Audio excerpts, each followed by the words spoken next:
Assalamualaikum warahmatullahi wabarakatuh. Perkenalkan, nama saya Srianti Permata, peserta PKDP tahun 2025 asal dari Universitas Islam Ahmad Dahlan Sinjai. Video ini merupakan video pembelajaran dengan materi perdagangan internasional dalam mata kuliah Perekonomian Indonesia pada program studi Ekonomi Syariah Fakultas Ekonomi dan Hukum Islam. Perdagangan internasional merupakan aktivitas ekonomi yang melibatkan pertukaran barang dan jasa antar negara. Dalam era globalisasi, aktivitas ini menjadi sangat penting bagi negara berkembang seperti Indonesia karena dapat memperluas pasar, meningkatkan pendapatan negara, dan mendorong pertumbuhan ekonomi. Namun, di sisi lain, perdagangan internasional juga menghadirkan tantangan seperti persaingan global, fluktuasi harga, serta ketergantungan terhadap pasar luar negeri. Oleh karena itu, pemahaman yang mendalam mengenai konsep, manfaat, dan dampak perdagangan internasional sangat penting bagi mahasiswa dan pelaku ekonomi. Beberapa manfaat utama perdagangan internasional antara lain, meningkatkan pendapatan nasional melalui ekspor produk unggulan, menambah devisa negara, hasil dari transaksi ekspor-impor, menyediakan barang yang tidak dihasilkan di dalam negeri, seperti teknologi canggih, bahan baku tertentu, meningkatkan lapangan kerja di sektor produksi dan distribusi barang ekspor, memperluas pasar produk dalam negeri, terutama untuk sektor industri dan pertanian.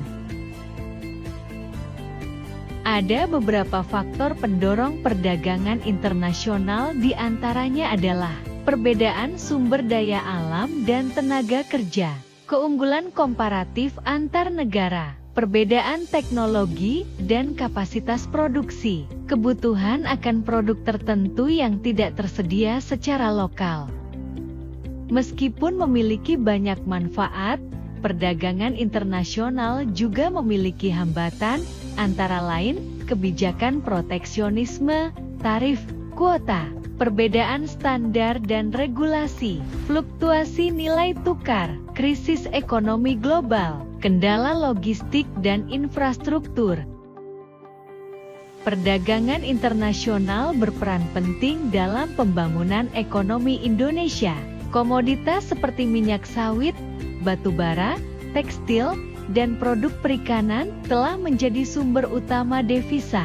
Namun, ketergantungan yang tinggi terhadap ekspor komoditas mentah juga menjadikan Indonesia rentan terhadap perubahan harga dunia.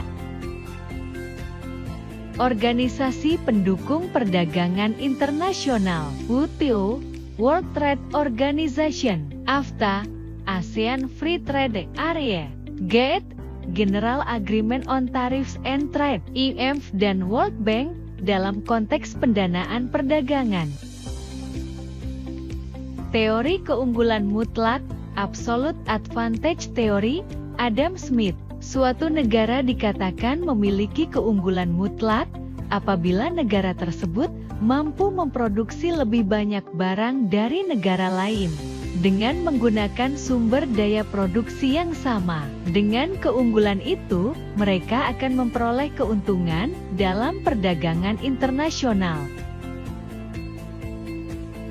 Teori keunggulan komparatif, Comparative Advantage Theory, David Ricardo. Suatu negara dapat melakukan perdagangan internasional meskipun tidak memiliki keunggulan mutlak, yakni dengan berspesialisasi pada barang yang memiliki kekurangan yang kecil dibandingkan dengan produksi barang lain. Wujud hubungan dagang antar negara, ekspor, hubungan dagang melalui penualan barang yang dihasilkan di suatu negara ke negara lain. Impor, hubungan dagang dengan cara membeli barang dari luar negeri untuk kebutuhan dalam negeri. Pengertian dan fungsi devisa. Devisa adalah segala mata uang asing yang beredar dalam negeri suatu negara dan memiliki catatan kurs resmi di Bank Sentral. Fungsi devisa, alat tukar internasional, alat pembayaran luar negeri, alat stabilisasi mata uang suatu negara. Sumber penerimaan devisa berupa ekspor barang dan jasa, pinjaman luar negeri, bunga atau pendapatan investasi.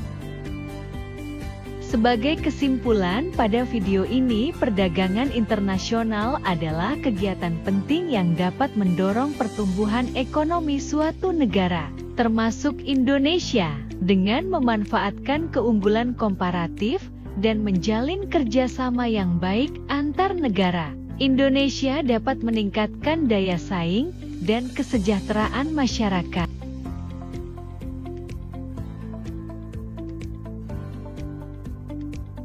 Setelah menyimak video pembelajaran tersebut, dipersilahkan mahasiswa mengerjakan tugas evaluasi pembelajaran. Pertemuan kali ini, 5 soal yang harus dijawab. 1. Jelaskan secara komprehensif alasan utama mengapa negara-negara melakukan perdagangan internasional. Dalam jawaban Anda, bahas peran keunggulan komparatif dan absolut, serta implikasinya terhadap kebijakan perdagangan suatu negara.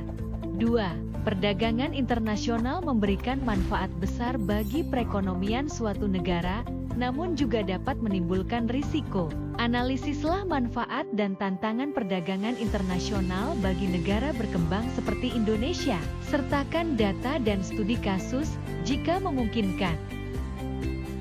Tidak, perkembangan teknologi digital dan globalisasi telah mengubah lanskap perdagangan internasional secara signifikan. Jelaskan bagaimana e-commerce lintas negara, blockchain, dan digitalisasi logistik mempengaruhi pola perdagangan internasional saat ini. 4. Organisasi Perdagangan Dunia, WTO, memainkan peran penting dalam mengatur hubungan dagang antar negara. Evaluasilah efektivitas WTO dalam menyelesaikan sengketa perdagangan internasional. Berikan contoh nyata dari kasus yang pernah terjadi. 5. Proteksionisme dan liberalisasi perdagangan adalah dua pendekatan yang berbeda dalam kebijakan ekonomi suatu negara. Bandingkan keduanya dan berikan pendapat Anda mengenai pendekatan yang paling tepat diterapkan oleh Indonesia dalam kondisi ekonomi global saat ini. Silahkan dikerjakan dalam bentuk laporan file PDF dan diupload masing-masing di akun. Adapun batas waktunya pada tanggal 10 Agustus 2025 pukul 3:30. Semangat belajar dan sampai jumpa di pertemuan selanjutnya. Terima kasih.